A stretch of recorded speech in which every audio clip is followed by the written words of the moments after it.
يا أيها الذين آمنوا كتب عليكم الصيام كما كتب على الذين من قبلكم لعلكم تتقون يا أيها الذين آمنوا كتب عليكم الصيام كما كتب على الذين من قبلكم لعلكم تتقون شهر رمضان الذي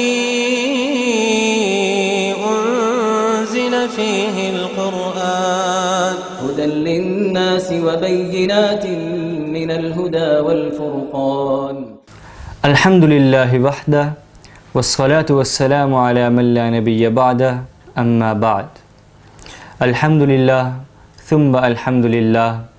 آج کی تراویح میں نصف قرآن مکمل ہوا، 15ویں سپارے کی تکمیل ہوئی۔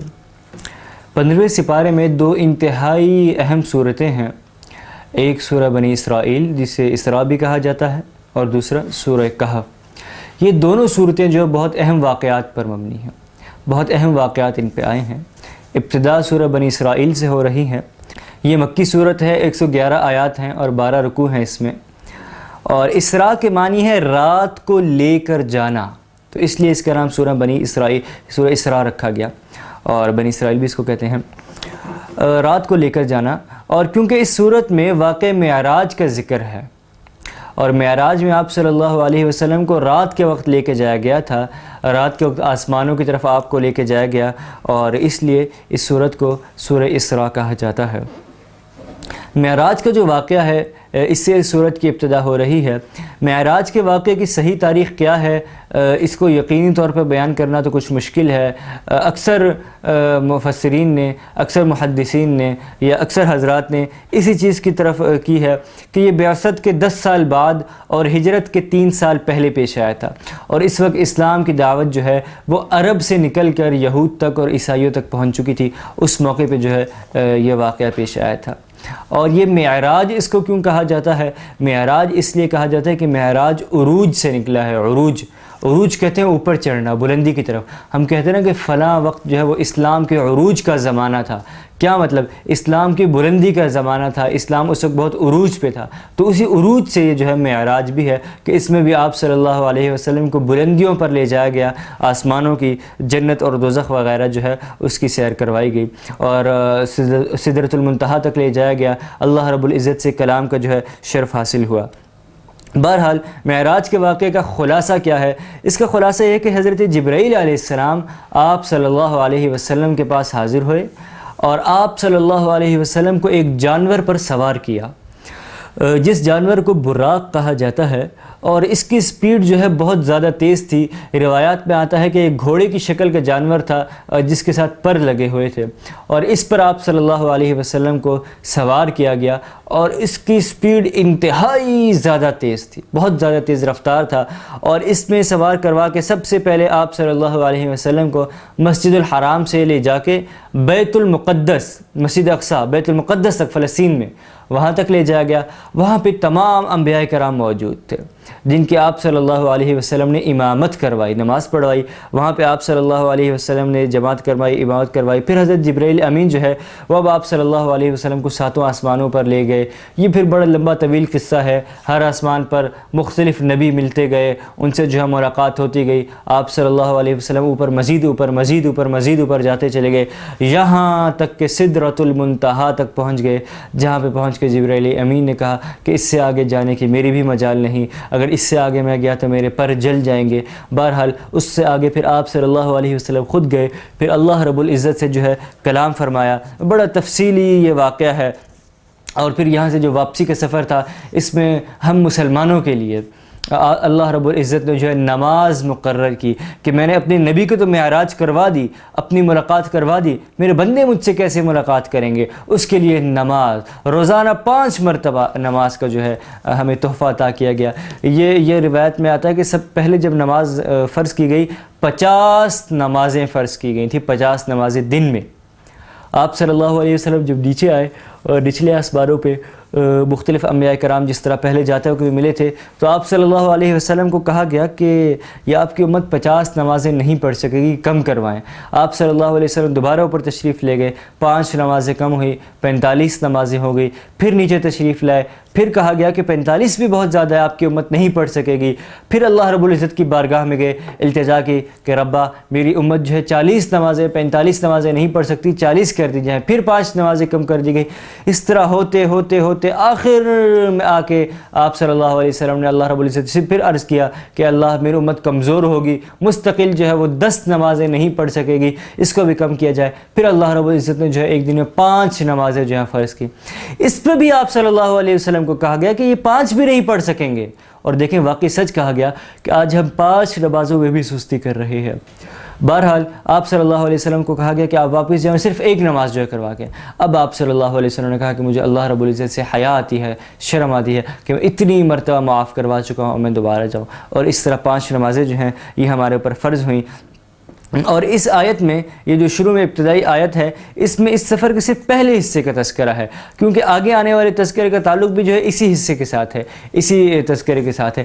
اس کے بعد صحیح اچھا اس میں ایک تھوڑی تفصیل یا علمی بات یہ بھی ہے کہ بعض لوگ کہتے ہیں کہ یہ سفر جو ہے حالت بیداری میں کیا گیا یا خواب میں کیا گیا، تو ہمارا یقین ہونا چاہیے اور ہمارا اس بات پر ایمان ہونا چاہیے کہ یہ حالت بیداری میں سفر ہوا ہے۔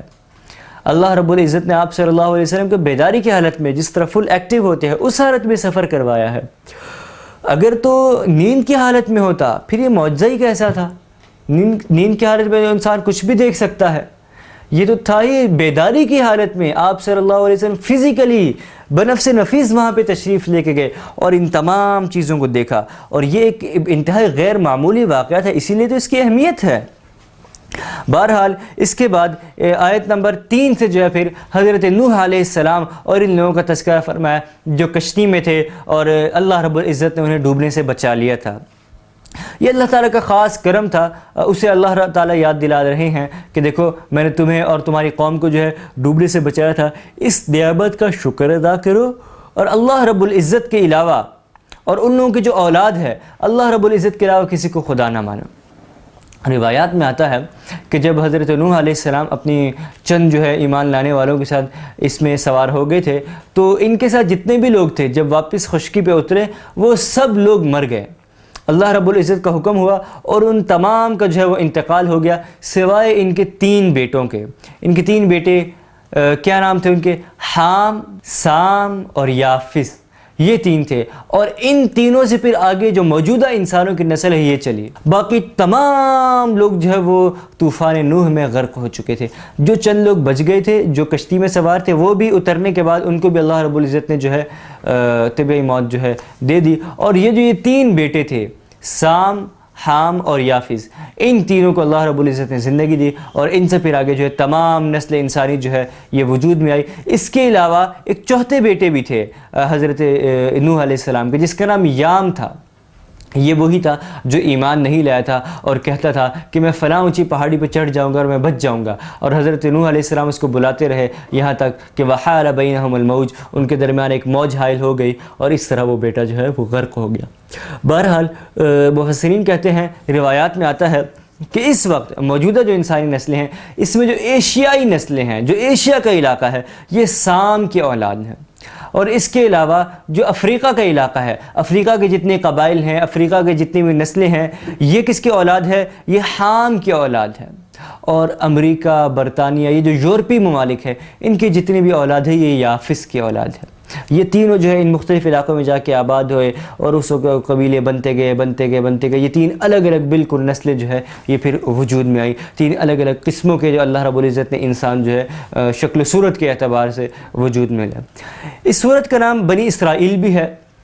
بنی اسرائیل اس کا نام کیوں ہے؟ کیونکہ اس صورت کے شروع میں بنی اسرائیل کے ساتھ پیش آنے والے اہم واقعے کا ذکر بھی ہے۔ وہ واقعہ کیا ہے کہ اللہ رب العزت نے 2 مرتبہ انہیں ذلت و رسوائی سے کس طرح بچایا۔ یہ ذلت و رسوائی ان کا مقدر کیوں ٹھہری تھی؟ یہ ان کی اپنی بداعمالیوں کی وجہ سے ان کا مقدر ٹھہری تھی۔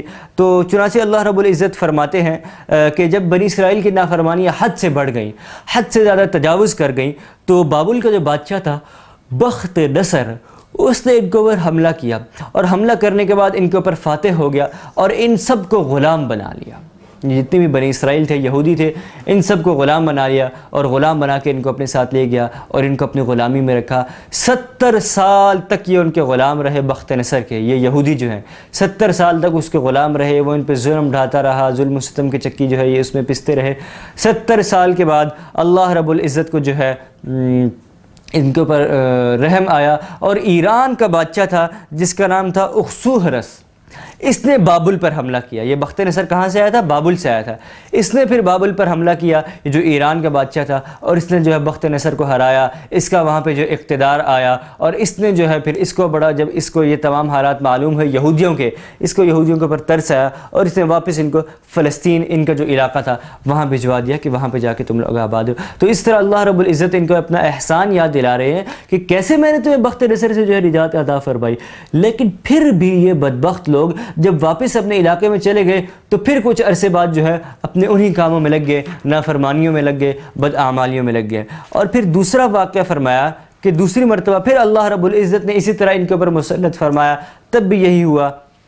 اور یہ اللہ رب العزت آپ صلی اللہ علیہ وسلم کو فرما رہے ہیں کہ یہ صرف ان لوگوں کے ساتھ نہیں تھا، یہ کفار، یہ جو موجودہ مدینے کے یہودی ہیں، یہ بھی تمہارے ساتھ اسی طرح کر رہے ہیں، اور جس طرح وہ ان کے آباء و اجداد جو ہیں ان کو ان کے ملکوں سے نکال دیا گیا تھا، بخت نصر کا ان کے اوپر قبضہ ہو گیا تھا، اسی طرح آپ بھی بالکل بے فکر رہیں، مدینہ سے بھی عنقریب ان کو نکال دیا جائے گا، مسلمانوں کا غلبہ ہوگا۔ اور ہم سب نے دیکھا، تاریخ میں پڑھا کہ اسی طرح ہوا، اور ان یہودیوں کو جو ہے مدینہ منورہ سے نکال دیا گیا۔ اور یہ دستور رہا ہے اللہ رب العزت کا کہ ان یہودیوں نے جب بھی ظلم و ستم کیا، اللہ رب العزت نے ان کو زمین سے بے دخل کر دیا، چاہے وہ فلسطین کا علاقہ تھا، چاہے وہ بابل کا علاقہ تھا، چاہے وہ مدینہ منورہ کا علاقہ تھا، یا جو بھی علاقہ تھا۔ اور آج پھر یہ لوگ جو ہے کفر و ظلم، کفر کی جو چکی ہے اس میں مسلمانوں کو پیستے چلے آ رہے ہیں، اور ظلم و ستم جو ہے وہ ایک حد سے بھی زیادہ جو ہے کر رہے ہیں۔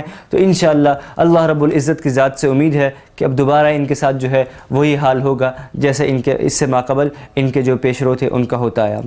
اس کے بعد چند اخلاقی آداب ہیں وہ یہاں پہ بیان کیے گئے ہیں جو کہ اجتماعی زندگی سے متعلق ہیں، اور بعض اہل علم نے ان آداب کو، جو سفر معراج تھا، معراج کا جو سفر تھا جو کہ اس سورت کے شروع میں بیان کیا، اس کا خلاصہ، یہ اس میں جو پیغام دیا جانا تھا وہ بھی بیان کیا کہ یہ اس سفر معراج کا پیغام تھا۔ وہ کیا باتیں ہیں؟ وہ سب سے پہلی بات تو یہ ہے کہ اللہ کے سوا کسی کی عبادت مت کرو، توحید۔ دوسرے نمبر پہ فرمایا کہ والدین کے ساتھ بھلائی کرتے رہو۔ تیسرے نمبر پہ فرمایا کہ رشتہ داروں کو، مسکینوں کو، اور جو یتیم ہیں ان کو ان کا حق ادا کرتے رہو، مسافروں کے ساتھ صلہ رحمی کرتے رہو۔ چوتھے نمبر پہ فرمایا کہ مال کو فضول خرچی میں نہ اڑاؤ، اور یہ بھی فرمایا کہ بخل بھی نہ کرو، یہ نہ ہو کہ بالکل بہت ہی زیادہ اڑانے لگ دو، اور یہ نہ ہو بالکل ہاتھ کو کھینچ لو، میانہ روی اختیار کرو۔ پانچویں نمبر پہ فرمایا کہ اپنی اولاد کو مفلسی کے ڈر سے قتل مت کرو، مفلسی کے ڈر سے اپنے اولاد کو قتل مت کرو۔ اور یہ اس زمانے میں ہوتا تھا، بیٹیوں کو تو ویسے ہی قتل کر دیا جاتا تھا، بیٹوں کو بھی جو غریب ہوتا تھا مفلسی کے ڈر سے قتل کر دیتا تھا۔ آج بھی افسوس کہ ہم لوگ مختلف دوسرے طریقوں کے ذریعے مفلسی کے ڈر سے اپنے بچوں کو جو ہے قتل کر رہے ہوتے ہیں۔ پانچویں نمبر پہ فرمایا، چھٹے نمبر پہ، کہ زنا کے قریب بھی مت پھٹکو۔ اچھا، آپ لوگوں نے ایک چیز کو غور کیا، قرآن میں جو باقی احکام ہیں جن سے منع کیا گیا، فرمایا گیا جھوٹ نہ بولو، قتل مت کرو، چوری مت کرو، ان سب کے بارے میں مطلقاً کہہ دیا کہ یہ مت کرو۔ زنا کی جب بھی بات یہ کہا گیا کہ اس کے قریب بھی مت جاؤ، کرنا تو دور کی بات، فرمایا گیا اس کے قریب بھی مت جاؤ۔ علماء کرام اس میں تفسیر بیان فرماتے ہیں کہ اس سے یہ مراد ہے کہ زنا کے جو اسباب ہیں ان کے قریب بھی مت پھٹکو، جس چیز سے ہلکا سا اندیشہ بھی ہو کہ اس سے زنا ہونے کا خدشہ ہے اس کے قریب بھی مت جاؤ۔ اسی چیز میں آج کل سوشل میڈیا آ جاتا ہے کہ سوشل میڈیا کے حوالے سے بہت زیادہ احتیاط کرنے کی ضرورت ہے کہ یہ آج کل اللہ معاف فرمائے زنا صرف زنا کا ذریعہ ہے۔ زنا صرف آپ لوگ یہ مت سمجھیے کہ زنا کی جو ایک خاص شکل ہے وہی ہے، فرمایا گیا آنکھوں کا بھی زنا ہے، ہاتھوں کا بھی زنا ہے، کانوں کا بھی زنا ہے، زبان کا بھی زنا ہے، اور یہ سوشل میڈیا ہمیں معلوم ہی نہیں ہوتا کہ ہم اپنے ان اعضاء کا زنا کس وقت کر بیٹھتے ہیں، اللہ معاف فرمائے۔ تو اس کے قریب بھی نہیں پھٹکنا۔ سوشل میڈیا استعمال کریں، ضرور کریں، لیکن جس چیز میں، جس فورم پہ، جس جگہ آپ کو محسوس ہو کہ یہاں پہ میں برائی میں ملوث ہو سکتا ہوں، اندیشہ بھی ہو وہاں سے بچنا ہے۔ اس کے بعد فرمایا کہ کسی بھی جاندار کو ناحق قتل مت کرو، اور فرمایا گیا کہ یتیم کے مال میں ناجائز تصرف مت کرو، وعدہ کرو تو اسے پورا کرو، یعنی جیسے اللہ رب العزت کے ساتھ وعدہ ہے فرائض و واجبات کا اسے بھی پورا کرو، جو مخلوق کے ساتھ وعدے کیے ہیں انہیں بھی پورا کرو۔ پھر فرمایا کہ ناپ تول کو پورا کیا کرو، یہ ہمیشہ تاجروں کو کہا گیا کہ ناپ تول کو جو ہے پورا کیا کرو۔ 11ویں نمبر پہ فرمایا کہ جس چیز کے بارے میں علم نہ ہو، تحقیق نہ ہو، اس کے پیچھے نہ پڑو۔ 12ویں نمبر پہ فرمایا کہ زمین پر اکڑ کر مت چلو، زمین پر غرور اور تکبر اکڑ کر ہرگز مت چلو، یہ مسلمان کے شایان شان ہے ہی نہیں، غرور تکبر۔ اور اس طرح یہ چند نصیحتیں جو ہے یہ مسلمانوں کو ارشاد فرمائی ہیں۔ اور اسی کے ساتھ جو ہے نبی کریم صلی اللہ علیہ وسلم کو تہجد کا حکم دیا گیا۔ حضرت موسیٰ علیہ السلام اور فرعون کا بھی کچھ مختصر سا قصہ یہاں پہ ہے، اور قرآن کریم کے تھوڑے نازل ہونے کی حکمت جیسے مضامین بھی یہاں پہ مذکور ہیں، اور انہی کے ساتھ یہ سورت جو ہے اختتام پذیر ہوتی ہے۔ اس کے بعد سورہ کہف شروع ہوتی ہے۔ سورہ کہف میں بنیادی طور پہ جو ہے چند سوالات تھے جو آپ صلی اللہ علیہ وسلم سے کیے گئے تھے، ان کے جوابات دیے گئے ہیں۔ اس سورت کے پہلے ہی رکوع میں کہف کا لفظ آیا ہے، جس کی وجہ سے اس کا لفظ جو ہے اس کا نام جو ہے وہ سورہ کہف پڑ گیا۔ کہف کے معنی ہے وسیع غار کے ہونے والے یا غار والے ہونے والے، جو اصحاب کہف ہیں وہ اس کے معنی بنتے ہیں۔ تو اس لیے کیونکہ اس میں غار والوں کا قصہ تھا، اس لیے اس کا نام بھی وہی رکھ دیا گیا۔ یہ سورت بھی مکی ہے۔ جب آپ صلی اللہ علیہ وسلم کے مخالفین آپ صلی اللہ علیہ وسلم کو کسی طور پہ ہرا نہ سکے، تو پھر وہ چند سوالات لے کے آئے۔ یہودیوں نے بھیجا کہ یہ سوال کرو، یہ محمد کو ہرگز نہیں بتاؤ گے، کیونکہ یہ تو مکہ میں کسی کو معلوم ہی نہیں ہے۔ تو اس موقع پہ اللہ رب العزت نے جو وحی کا نازل فرمایا اور ان کے جواب بھی دے دیے گئے۔ پہلا سوال کیا تھا؟ پہلا سوال یہ تھا کہ روح کیا ہے؟ اس کا جواب تو اللہ رب العزت نے فرما دیا، قل الروح من امر ربی، روح جو ہے یہ تو اللہ رب العزت کا امر ہے، حکم ہے۔ دوسرا سوال یہ تھا کہ ذوالقرنین کون تھا؟ یہ ذوالقرنین بہت ہی مشہور شخصیت گزری ہیں۔ فرمایا گیا دوسرا سوال یہ ہے کہ ذوالقرنین کون تھا، اور تیسرا سوال یہ تھا کہ اصحاب کہف کون تھے، ان کا کیا قصہ ہے۔ اور اس کے ساتھ ساتھ یہ بھی ہے کہ مفسرین نے فرمایا کہ دو سوال جو تھے وہ ایک ہی تھے۔ کون سے دو سوال؟ اصحاب کہف اور ذوالقرنین جو ہے یہ ان دونوں کا ایک ہی سوال تھا کہ بتلایا جائے کہ اصحاب کہف کون تھے، ذوالقرنین کون تھے، یہ دوسرا سوال ہو گیا۔ اور تیسرے نمبر پہ سوال یہ تھا کہ حضرت خضر علیہ السلام کون ہے، حضرت خضر علیہ السلام کی حقیقت جو ہے بتلائی جائے کہ حضرت خضر علیہ السلام کون ہے، ان کا حضرت موسیٰ علیہ السلام کا کیا واقعہ ہے۔ یہ تینوں قصے عیسائیوں کی کتابوں میں بھی موجود تھے، یہودیوں کی کتابوں میں بھی موجود تھے، اور حجاز میں اہل عرب میں ان کا کوئی چرچا نہیں تھا، اہل عرب اس کو جانتے ہی نہیں تھے۔ تو اس لیے یہود نے امتحان لینے کی غرض سے، اور امتحان میں آپ صلی اللہ علیہ وسلم کو اپنی طرف سے فیل کرنے کی غرض سے یہ سوال کیے گئے کہ اہل عرب کی کتابوں میں یہ چیز نہیں ہے، ہم ان سے امتحان لیتے ہیں۔ اللہ رب العزت نے سورہ کہف نازل فرمائی اور ان تینوں سوالوں کے جوابات تفصیل سے دے دیے۔ اور مولانا محمد علی میاں رحمہ اللہ فرماتے ہیں کہ اس سورت کو جو موضوع ہے وہ کیا ہے؟ وہ موضوع معرکہ ایمان و مادیت ہے۔ کیا مطلب؟ کہ اس سورت کا جو آخری دور کے فتنوں سے خاص تعلق ہے، جو آج کے دور میں فتنے ہیں ان سے خاص تعلق ہے۔ اور اس سورت کو ویسے بھی آپ صلی اللہ علیہ وسلم نے فرمایا کہ جو شخص ہر جمعے کو اس سورت کو پڑھے گا تو اس جمعے سے اگلے جمعے تک اللہ رب العزت جو فتنے ہوں گے، دجالی فتنے ہوں گے، اس سے اس شخص کو بچا لے گا۔ سورہ کہف کے بہت سارے فضائل ہیں۔ ایک رات ایک صحابی ہیں، وہ اپنے گھر میں اس سورت کو پڑھ رہے تھے، تو قریب گھوڑا جو بندھا ہوا تھا، اس زمانے میں گھوڑے وغیرہ ہوا کرتے تھے، قریب جو گھوڑا بندھا ہوا تھا وہ بدکنے لگ گیا، وہ پریشان ہو گیا۔ انہوں نے واقعی اگلے دن اللہ رب العزت کے جو رسول ہیں ان کو سلایا، تو اللہ رب العزت کے رسول صلی اللہ علیہ وسلم نے فرمایا کہ اس کو پڑھا کرو، اس سورت کو پڑھا کرو۔ یہ وہ سکینہ تھا جو نازل ہو رہا تھا، انسان اس کو نہیں دیکھ سکتے، وہ گھوڑا اس کو دیکھ سک رہا تھا، اس وجہ سے وہ بدک رہا تھا۔ اس کے علاوہ فرمایا کہ ایک روایت میں جیسے میں نے عرض کیا کہ جو شخص ہر جمعہ والے دن یہ سورت پڑھا کرے گا، اس جمعے سے اگلے جمعے تک جو ہے ہر فتنے سے محفوظ رہے گا، بالخصوص دجال کے فتنے سے۔ اس کے علاوہ فرمایا کہ جو شخص جمعے کے دن سورہ کہف پڑھے گا، اس کے قدم سے لے کر آسمان کی بلندی تک، اس کے قدم سے لے کے آسمان کی بلندی تک نور ہی نور اس کے لیے جمع کر دیا جائے گا۔ سبحان اللہ، نہ صرف نور ہی نور جمع کر دیا جائے گا، بلکہ یہ وہ کون سا نور ہوگا جو قیامت کے دن اس کے لیے روشنی کا کام دے گا۔ قیامت کا دن فرمایا گیا بہت اندھیرا والا دن ہوگا، ہر شخص کو صرف اتنا نظر آ رہا ہوگا جتنا اس کی نیکیوں کا نور ہوگا، جتنا اس نے اچھے کام کیے ہوں گے، جتنے اچھے کام کیے ہوں گے۔ تو بہرحال یہ جو ہے اس لحاظ سے سورت کے بہت زیادہ فضیلتیں ہیں۔ اصحاب کہف کا واقعہ کیا ہے، جو اس سورت کا مرکزی جو سوال ہے یا مرکزی واقعہ ہے۔ اصحاب کہف کا واقعہ یہ ہے، مختصراً عرض اگر کیا جائے تو ایک مشرک بادشاہ تھا، بہت آپ صلی اللہ علیہ وسلم کے زمانے سے بھی کافی پہلے کا بادشاہ ہے، کہ اس مشرک بادشاہ کے دور حکومت کچھ نوجوان تھے جو توحید پرست تھے، جو اللہ رب العزت کو ایک مانتے تھے۔ چند نوجوان تھے تعداد میں، ان کی تعداد قرآن کریم نے نہیں لکھی۔ قرآن کریم میں وہ چیز ہرگز نہیں آتی جس کا کوئی مقصد نہ ہو۔ اب کتنی تعداد تھی اس کا کوئی مقصد نہیں، بعض لوگ کہتے ہیں 7 تھے، بعض کہتے ہیں 8 تھے، ان کا 9واں ان کا کتا تھا، بعض کہتے ہیں 7 تھے 8واں ان کا کتا تھا، مختلف اس میں روایات ہیں۔ تو یہ لوگ جو ہے بادشاہ نے ان کو پریشان کیا کہ توحید کو چھوڑ دو۔ یہ لوگ ہجرت کر کے اس شہر سے نکلے، اس جگہ سے باہر نکلے کہ ہم کہیں اور چلے جاتے ہیں، اور شہر سے دور باہر کر کے ایک غار تھا، اس غار میں یہ لوگ چلے گئے، اور ایک کتا ان کے ساتھ اس شہر سے باہر نکلا، چلتے چلتے چلتے وہ بھی جا کے وہیں پہ اس غار کے باہر بیٹھ گیا۔ اب وہاں پہ جب یہ گئے، غار کے اندر گئے، اللہ رب العزت نے ان کے اوپر نیند طاری کر دی، ان کو نیند آ گئی، اور ان کو معلوم بھی نہیں ہوا کہ کتنے سال سوئے ہیں۔ روایات میں آتا ہے کہ 309 سال تک یہ لوگ سوتے رہے۔ 309 سال ایک بہت طویل مدت ہے، بولنا آسان ہے لیکن 309 سال ایک بہت طویل مدت ہے۔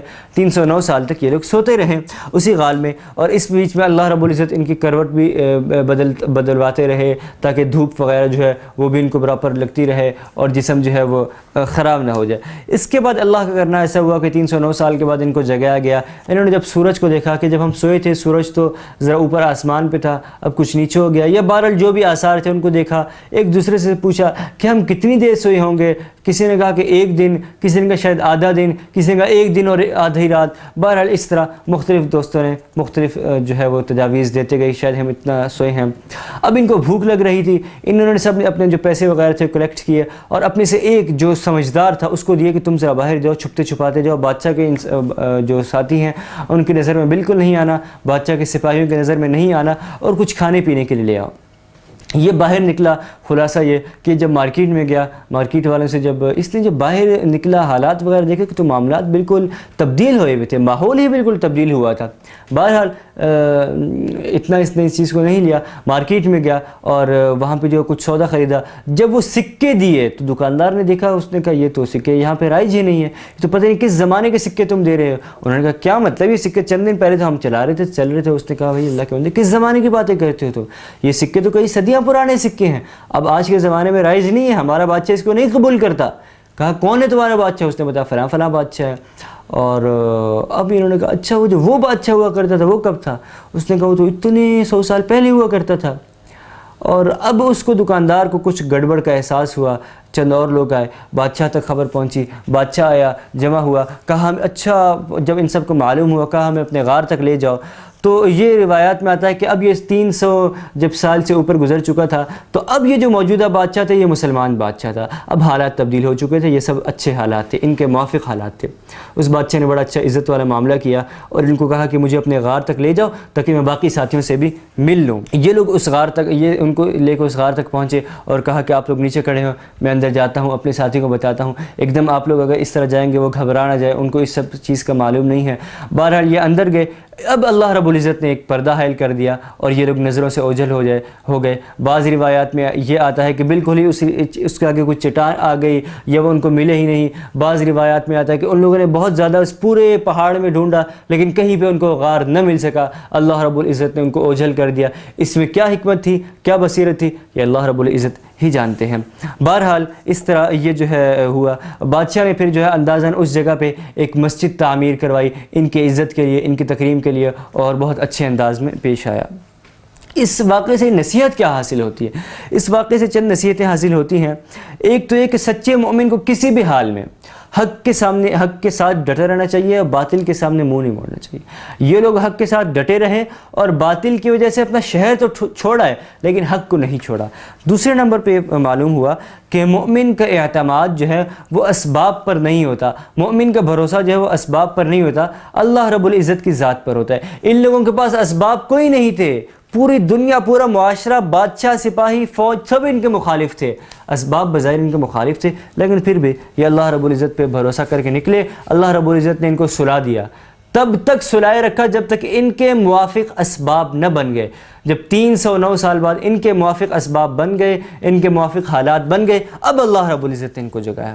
بہرحال اس کے بعد اس کے علاوہ یہ بھی معلوم ہوتا ہے کہ بعض اوقات اللہ تعالیٰ اپنی قدرت کے مظاہر جو ہیں وہ اس دنیا میں بھی جاری فرما دیتے ہیں، ایسے واقعات کر دیتے ہیں جو بظاہر قدرت سے متصادم ہوتے، قدرت میں ہماری سمجھ میں نہیں آتے، لیکن اللہ رب العزت ان کو بھی کروا دیتے ہیں۔ اس کے علاوہ آگے چل کے آیت نمبر 31 جو ہے اس میں یہ فرمایا کہ پس یہ وہ لوگ ہیں، اب ان کے بارے میں فرمایا جا رہا ہے، یہ وہ لوگ ہیں جن کے لیے ہمیشہ ہمیشہ رہنے کے لیے باغات ہیں۔ کون سے باغات؟ تجری من تحت الانہار، جن کے نیچے نہریں جو ہیں وہ جاری ہیں، اور ان کو وہاں سونے کے کنگنوں سے مزین کیا جائے گا، اور وہاں پہ اونچی اونچی مسندوں پر تکیہ لگائے ہوئے بیٹھے ہوئے ہوں گے، ریشم کے لباس پہنے ہوئے ہوں گے، باریک اور دبیز قسم کے سبز جو ریشم ہے اس کا کپڑا پہنا ہوا ہوگا۔ کیسا ہی بہترین اجر ہوگا اور کیا ہی بہترین ان کی آرام گاہ ہوگی۔ یہ اللہ رب العزت ان کے لیے وہاں انعام اور اکرام جو ہے اس کو بیان فرما رہے ہیں۔ اور اس کے بعد جب یہ آیت نازل ہوئی تو ظاہری بات ہے مسلمانوں کے لیے تو مردوں کے لیے سونا پہننا، ریشم پہننا جائز نہیں ہے، تو اس میں ایک صحابی کے ہاتھ میں جب آپ صلی اللہ علیہ وسلم نے انگوٹھی دیکھی تھی سونے کی تو اس کو نکال کر پھینک دیا تھا، اور فرمایا کہ بھلا تم میں کوئی ہے جو آگ کے انگارے کو اپنے جسم کے ساتھ رکھے؟ تو یہ ایک شرعی مسئلہ ہے، اس کو بھی سمجھتے چلیے کہ مردوں کے لیے چاندی کے علاوہ کسی بھی قسم کی دھات کا پہننا جائز نہیں ہے، خواہ سونا ہو یا کوئی بھی دھات ہو۔ اور فرمایا کہ جو شخص اس طرح کرے گا قیامت کے دن وہی زیور پگھلا کر گرما کر اس کے جسم کے اسی حصے پر لگایا جائے گا۔ آج افسوس یہ ہے کہ ہمارے نوجوانوں میں یہ فیشن بہت زیادہ عام ہو گیا ہے، کانوں میں بالیاں پہن رہے ہیں، ہاتھوں میں جو چین ہے، گلوں میں چین ہے، انگوٹھیاں ہیں سونے کی۔ اس چیز سے خدا را بچیے، سوائے نام و نمود کے، سوائے نشو و نمائش کے اس کا اور کوئی فائدہ نہیں، کوئی مقصد نہیں، البتہ آخرت میں اس کا یقیناً بہت زیادہ خسارہ ہے، بہت زیادہ اس کا جو ہے نقصان ہے۔ اس کے بعد آگے آیت نمبر 20 سے حضرت موسیٰ کا اور حضرت خضر علیہ السلام کا قصہ ذکر ہو رہا ہے، جو کہ انشاءاللہ ہم 16ویں سپارے کے ساتھ اس کو شامل کریں گے، کیونکہ 16ویں سپارے میں شروع میں بھی یہی واقعہ ہے۔ تو آج کی تراویح کو ہم یہیں پہ ختم کرتے ہیں۔ جو کچھ سنا گیا، جو کچھ پڑھا گیا، اللہ رب العزت اس پر عمل کرنے کی توفیق عطا فرمائے۔ وآخر دعوانا ان الحمدللہ رب العالمین۔ يا أيها الذين آمنوا كتب عليكم الصيام كما كتب على الذين من قبلكم لعلكم تتقون يا أيها الذين آمنوا كتب عليكم الصيام كما كتب على الذين من قبلكم لعلكم تتقون شهر رمضان الذي أنزل فيه القرآن هدى للناس وبينات من الهدى والفرقان